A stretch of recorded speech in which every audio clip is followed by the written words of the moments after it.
जो लोग ये समझते हैं कि इसराइल की प्रोडक्ट का बाइकॉट करने से क्या होगा, तो उनको बताता चलूं कि ये हिकमत अमली किसी आम इंसान की नहीं, खुद रसूल अकरम सल्लल्लाहु अलैहि वसल्लम की हिकमत अमली है।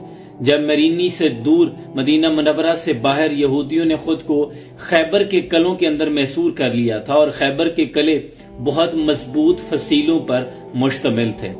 इसके आसपास की दीवारें और फसीलें इस कदर मजबूत थी और इस इलाके की साख्त ऐसी थी कि बकिया जमीन नीचे थी और खैबर के कले ऊंचाई पर वाक़या थे। इनकी साजिशों से तंग आकर जब नबी अकरम सल्लल्लाहु अलैहि वसल्लम ने अपने लश्कर समेत इन पर यलगार की तो मुश्किल तब पेश आई कि जब ये अगर नीचे से तीर भी बरसाते तो तीर लौट कर वापस आ जाते, पत्थर भी फेंकते तो पत्थर वापस आ जाते।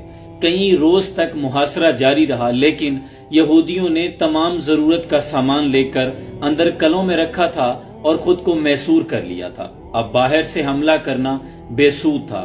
कई रोज तक हमले किए गए, लेकिन सब के सब बेसूद ठहरे। फिर नबी अकरम सल्लल्लाहु अलैहि वसल्लम ने यह हिकमत अमली पेश की कि यहूदियों की मईशत का दारोमदार इन खजूरों के बागात पर है, जिनको फरोख्त करने के बाद ये अपनी जिंदगियों में मगन हैं और इनके पास सोना और चांदी और जेवरात हैं जिन पर इनकी मईशत इन्हिसार करती है। तो रसूल अकरम सल्लल्लाहु अलैहि वसल्लम ने खजूरों के उन दरख्तों को काटने का हुक्म दिया। जब खजूरों के वो दरख्त काटे गए तो फिर यहूदियों के हौसले पस्त होना शुरू हुए। फिर वो आपस में चेंगोइयां करने लगे कि अगर ये दरख्त ही खत्म हो गए तो फिर यहां रहने का क्या फायदा।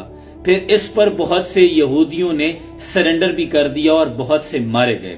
इस तरह रसूल अकरम सल्लल्लाहु अलैहि वसल्लम ने हिकमत अमली के साथ पहले उनकी मईशत को कमजोर किया, उनके हौसले पस्त किए, उनकी वो खुशहाल जिंदगी को तबाह किया, उनकी कमर तोड़ी। इसी तरह का मिला जुला तासुर आज भी है। आप अगर इसराइल को बद्दुआएं दें तो बद्दुआएं वहां नहीं पहुंच रही, पत्थर भी मारे, चीखे मारे तो वहां तक नहीं पहुंच रही। वो मजबूत कलों में है और आम आदमी कर भी कुछ नहीं सकता। उसके पास तो वो हथियार भी नहीं जो फास्फोरस वहां गिराई जा रही है फलस्तीन पर। अगर आप वहां जिहाद के लिए भी जाते हैं तो खुद फलस्तीन के लोगों के लिए मुश्किल खड़ी कर देंगे।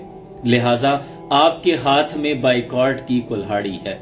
ये तमाम प्रोडक्ट्स जो इसराइल की हैं, ये उनके वही खजूरों के दरख्त हैं।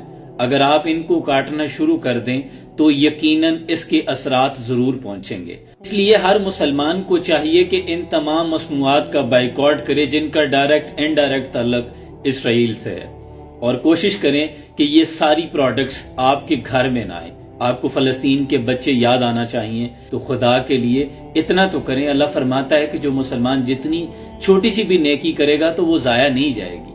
कम से कम हम दिल बर्दाश्ता हो रहे हैं, घर बैठे दिल जला रहे हैं, तो इतना तो करें कि हम इन प्रोडक्ट्स का ही बाइकॉट कर लें। कोई भी चीज खरीदने से पहले गूगल पे सर्च करें, अगर उसका डायरेक्ट इनडायरेक्ट ताल्लुक इसराइल से है तो उन तमाम प्रोडक्ट्स का बाइकॉट कर दें। मैं खुद ऐसा करता हूं और ब्रांड निकालता हूं, देखता हूं ऑनर कौन है, गूगल पे सर्च कर लेता हूं। 1.5-2 मिनट आपका लगेगा, उसके बाद आप डिसाइड करें ये चीज लेनी है या नहीं लेनी। तो ये उनके वही खजूरों के दरख्त हैं, इनको काटना शुरू करें। अल्लाह करीम हमारी इन नेकियों को भी जाया नहीं करेगा। बाकी फलस्तीन की मदद करने के लिए अल्लाह उम्मत मुस्लिमा की जो कयादत है, 57 इस्लामी ममालिक के पास जो अफवाज के लश्कर और हथियार हैं, अल्लाह उनको गैरत ईमानी अता करे कि वो मुकाबला कर सकें।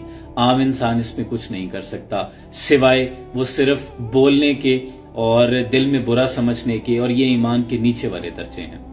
सलाम पहुंचे।